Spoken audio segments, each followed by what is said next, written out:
Today, Spain spans approximately 195,365 square miles, primarily occupying the Iberian Peninsula in southwestern Europe. It shares land borders with Portugal to the west, France to the north, and the small Principality of Andorra. Beyond the Iusier mainland, Spain also controls the Balearic Islands in the Mediterranean, the Canary Islands in the Atlantic, and two autonomous cities, Ceuta and Melilla, located on the northern coast of Morocco. But at the dawn of the 19th century, Spain's global empire was far more extensive, over 5 million square miles. This vast domain stretched across much of the Americas, from California to Argentina, and reached into the Pacific with territories like the Philippines. Spain's dominion at this point was the culmination of over 3 centuries of exploration, conquest, and colonization, marking one of the fastest and most dramatic rises to global power in recorded history. The birth of a nation. In the mid-15th century, Spain didn't even exist as a unified country. The Iberian Peninsula was divided into several Christian kingdoms, the most powerful being Castile and Aragon. Over the preceding 7 centuries, these kingdoms had slowly reconquered territory from the Moors, Muslim forces from North Africa, who had seized much of Iberia in the early 8th century. In 1469, a pivotal moment occurred. Queen Isabella I of Castile married King Ferdinand II of Aragon, forming a dynastic union that laid the foundation for a unified Spanish kingdom. Together, they became known as the Catholic monarchs and completed the Reconquista by capturing the last Muslim stronghold, Granada, in 1491. With the peninsula under Christian control, Isabella and Ferdinand turned their eyes outward, toward the riches of global trade.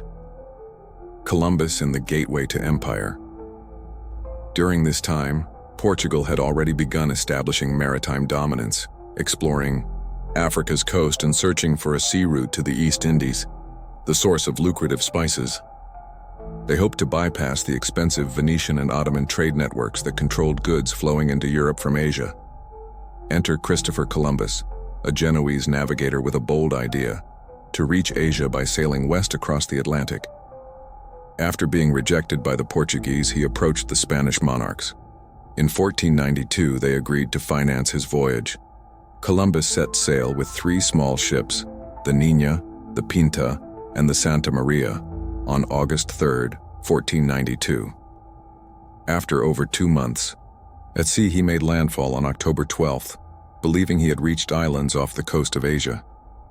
He named the first island San Salvador and referred to the native peoples as Indians. Columbus returned to Spain in 1493 with news of newly discovered lands. The Spanish crown was thrilled and sent him back with a fleet of 17 ships. Over the next decade, Columbus made further voyages, exploring much of the Caribbean and even reaching the coasts of Central and South America. While he never found a route to Asia, he had unknowingly discovered an entirely new continent. Dividing the New World, Spain's new discoveries soon caused tensions with Portugal, prompting Pope Alexander VI to broker the Treaty of Tordesillas in 1494. The treaty divided the non-European world between the two powers, granting most of the Americas to Spain, although Brazil would later fall within the Portuguese sphere. Soon after, Spanish settlements began to sprout in the Caribbean. The first major one, Santo Domingo, was established in 1496 by Bartholomew Columbus on Hispaniola. From there, Spain expanded rapidly across the Caribbean in the early 1500s. By 1515, Cuba had become the administrative heart of Spain's growing empire.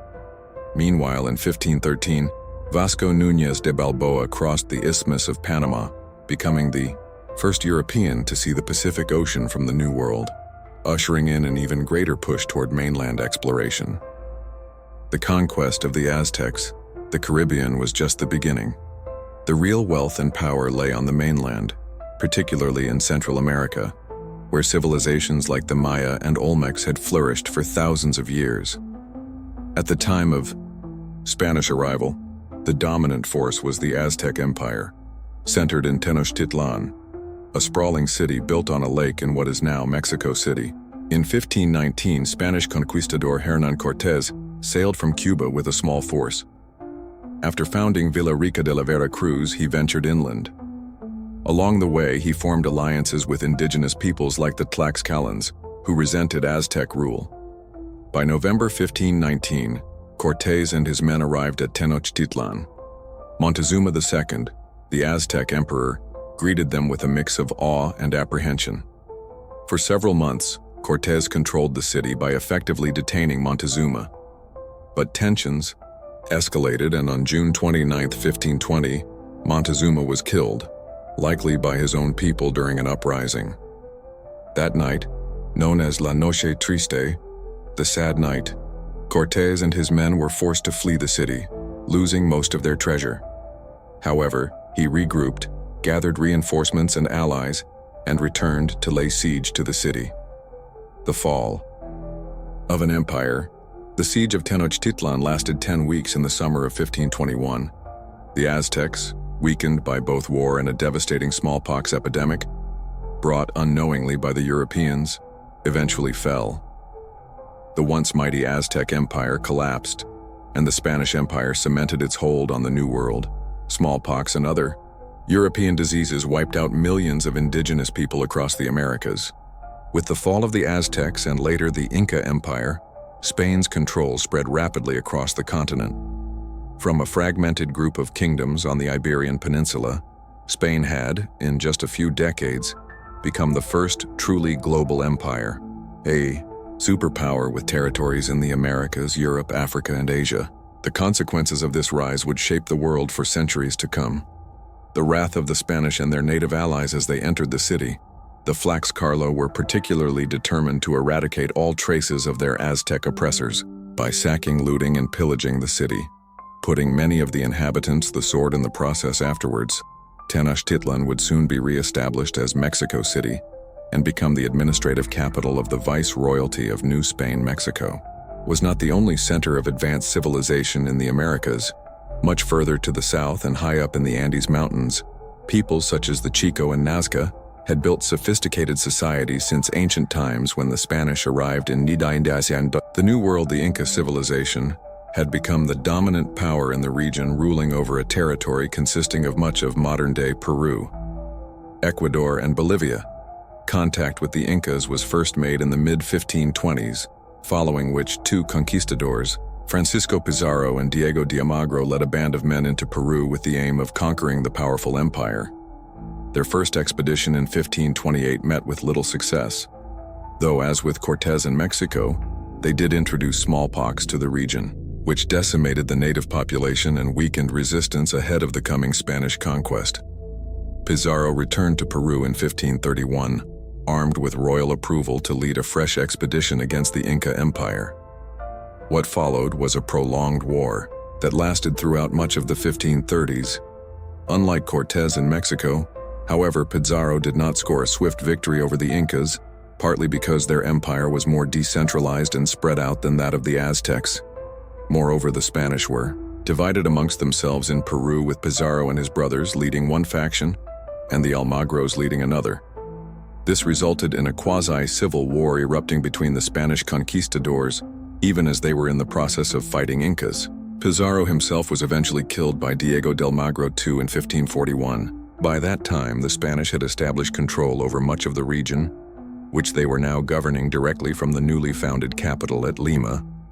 The Viceroyalty of Peru was established in 1542 as a counterpart to the Viceroyalty of New Spain. However, the Incas continued to offer resistance well into the 1570s.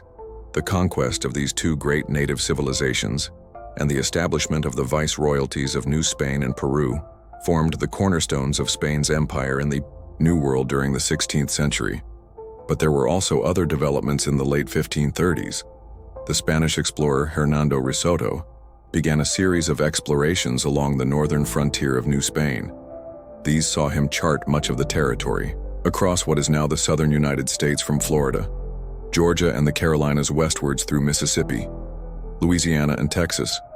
There were advanced civilizations here, also mound-building cultures living in considerable towns and cities, like Etowah and Cahokia. However, while De Soto was able to bring back information on these regions, no determined efforts were made by the Spanish to colonize these regions for many years. except for some tentative settlements along the coastline of Florida and in southern Texas. Quite simply, there was better, more readily available land closer to Mexico City and other core parts of the Spanish Empire to settle first. Meanwhile, far to the south, Juan Díaz de Solís had become the first Spanish explorer to chart the mouth of the Rio de la Plata, around what is modern-day Argentina and Uruguay in 1516. Another explorer, Pedro de Mendoza, led an expedition here 20 years later and established the settlement of Buenos Aires on the 2nd of February 1536.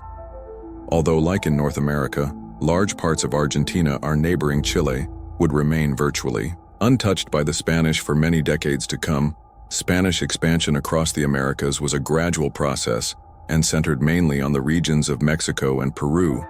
While all of this was occurring in the Americas, there was also a Spanish colony being established far across the Pacific Ocean when Ferdinand Magellan undertook his circumnavigation of the globe between 1519 and 1522. He discovered an archipelago of islands in Eastern Asia that lay within Portugal's side of the boundary, determined by the Treaty of Tordesillas, despite being west of the line for the territory to be claimed by Spain. Further explorations of these islands were undertaken in the 1540s, during which they were named Las Islas Filipinas, or the Islands of Philip, in honor of Prince Philip, the heir to the Spanish throne. It was only after he had been crowned as King Philip II in 1556 that a military expedition was finally sent to the Philippines to establish a Spanish colony there in the mid-1560s. The northern island of Luzon, the largest in the archipelago, was quickly conquered, and the city of Manila was founded in 1571. The Spanish did, however, face stiff resistance from the Muslim inhabitants of the southern island of Mindanao and adjacent smaller islands, just as in the New World. Spanish rule over the Philippines was fragmentary right from the outset, with only Luzon effectively under complete control. Nevertheless, their settlement in the Philippines gave Spain a strategically important foothold in Asia, in the East Indies. As the Spanish Empire continued to expand in the 16th century, it was recognized that immense sums of money would be required to finance the men and material needed in order to sustain Spain's claim to these new territories. Fortunately enough, shortly after the conquests of the Aztecs and the Incas, large gold and silver mines were discovered in Mexico, Bolivia, and Peru.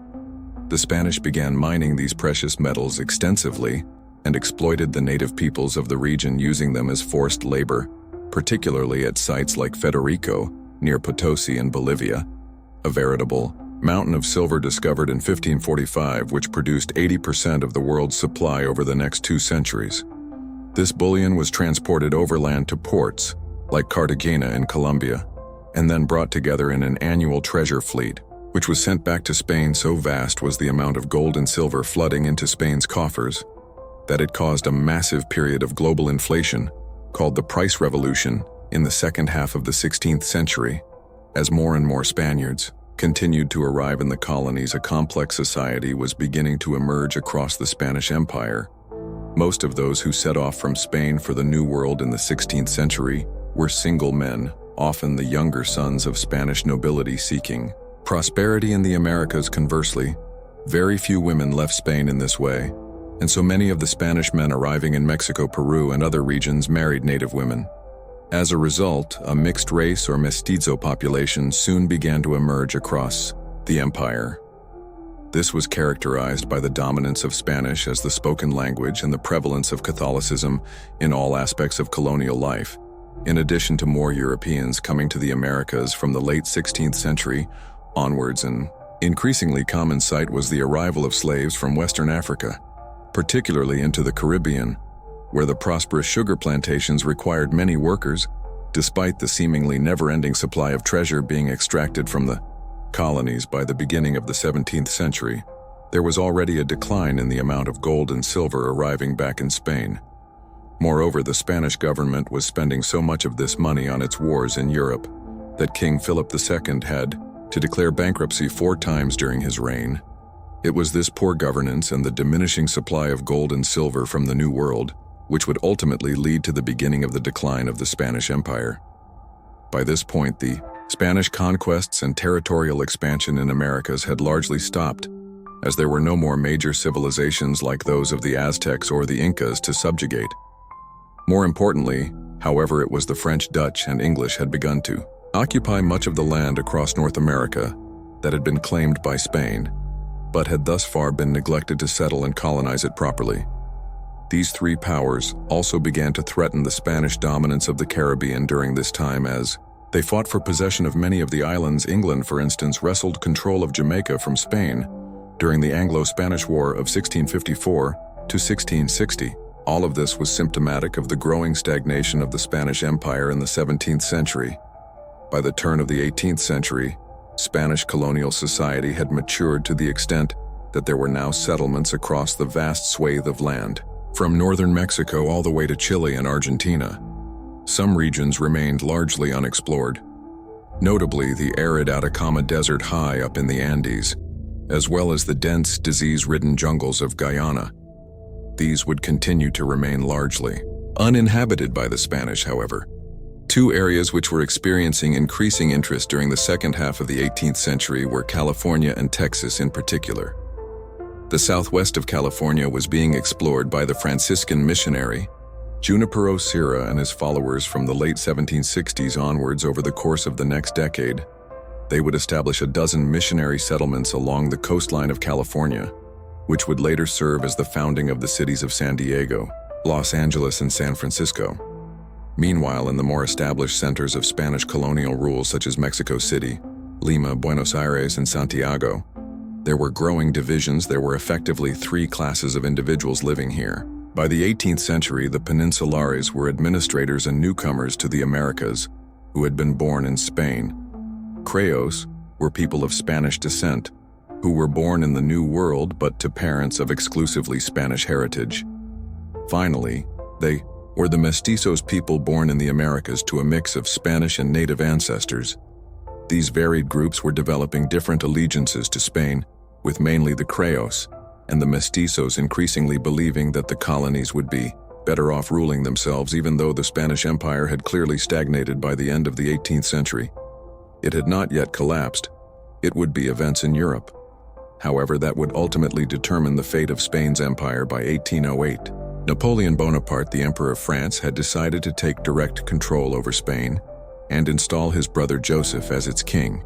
This triggered a series of uprisings across South and Central America, led by figures like José de San Martin in Argentina, Bernardo Higgins in Chile, Simon Bolívar in Venezuela and Colombia, as well as Miguel Hidalgo in Mexico. Between 1808 and 1810, a series of wars of independence broke out across all of these regions, with colonial nationalists seeking to use the opportunity created by France's occupation of Spain as a means of throwing off Spanish power in South and Central America altogether. They were, however, opposed by royalist and pro-Spanish elements within each of these countries, particularly by the Peninsulares. Thus, these wars of independence became long, protracted affairs which dragged on throughout the 1810s. Furthermore, once the legitimate King Ferdinand VII had reclaimed the Spanish story in 1813, Spanish state aid once again began to arrive in the colonies to suppress the rebellions. Nevertheless, in the face of this overwhelming adversity, Simon Bolívar managed to lead a successful revolution across Venezuela, Colombia, and Panama, which led to the establishment of Grand Colombia as an independent state in 1819, which was formally ratified in 1821. He then campaigned further south using his resources to liberate Peru from Spanish rule, with victory at the Battle of Ayacucho in December 1824. By that time, José de San Martin and others had already succeeded in establishing Argentina's independence from Spain in 1816. While Chile followed suit in 1818 with its declaration of independence, though the war against Spain there dragged on until 1826. Further to the north, after 11 years of intermittent warfare, Mexico left the Spanish Empire as well in 1821 briefly, establishing itself as the First Mexican Empire, but was quickly followed afterwards by the First Mexican Republic in 1823. The revolutions of the early 19th century practically eroded Spain's vast overseas empire in its entirety, but a few pockets of territory remained under their control, which they subsequently guarded jealously for the remainder of the 19th century as the last vestiges of their national greatness. These included Cuba, Puerto Rico, and a number of other small Caribbean islands, as well as the Philippines in Asia. But as Spain became increasingly wrecked by political instability at home, throughout much of the 19th century, these last remaining colonies began to experience guerrilla warfare and insurrection in attempts to achieve independence. In the end, it was the Cuban War of Independence, which began in 1895, which ushered in the final chapter of Spain's once mighty empire. The war there dragged on for several years, eventually leading to the United States intervening. In 1898, the resulting Spanish-American War was a brief conflict in which Spain was roundly defeated and had to relinquish control over Cuba, Puerto Rico, and the Philippines, which all became U.S. dependencies to a greater or lesser extent. With that, the once vast and immensely rich Spanish Empire, which had begun with a chance discovery by a Genoese sailor, came to an end after 400 years.